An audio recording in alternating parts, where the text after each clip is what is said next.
When Cam Parry was appointed commissioner and made the liaison to the Coos County Solid Waste Department, he was provided with a copy of an order and stipulation amending a franchise agreement with Waste Connections.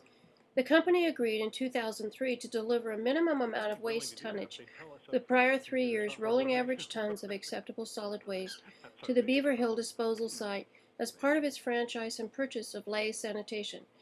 The order and stipulation is signed by Ron Mittelstaedt of Waste Connections and all three commissioners, John Griffith, Nikki, Whitty, and Gordon Ross. Records from BHDS and other locations indicate that Waste Connections may be starving the facility and thereby draining it of badly needed operating revenue. Until recently, the current commission had not opted to enforce this agreement, and Parry once characterized enforcing the conditions as punitive. You know, Cam, when you took office, we met and I gave you this information way back then. Well, and also just so folks know, because I know you know, Randy, that we spent an awful lot of time looking at this from a legal aspect. You know, what was the county's position on enforcement and being able to, and that has taken up quite a bit of our time. I think Ubon and former county council attest to that, and we're at the position now where we're calling the curtain on this one. So.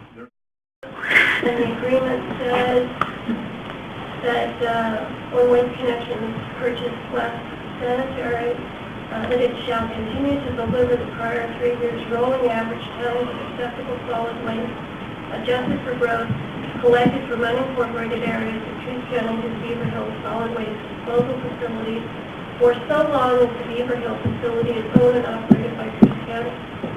The letter goes on to say, I don't know if anyone with the county was ever made responsible for tracking compliance with this provision. Why aren't you looking into this? This is a revenue issue. As somebody pointed out, as I've said in many work sessions, we're well aware of it, and the board had made a decision not to. So, Commissioners? In case you didn't catch that, here it is again, and listen to Parry jump in at the end. As I've said in many work sessions, we're well aware of it, and the board had made a decision not to. So, Commissioners? Commissioners, can we have a consensus to speak freely about something that occurred in our executive session this morning? I mean, do we have a general consensus that that's all right? Sure. They are being put on notice as soon as this board meeting adjourns. County Council is addressing a letter to them that's going to specifically state exactly what you're talking about, just so you folks know. Thank you.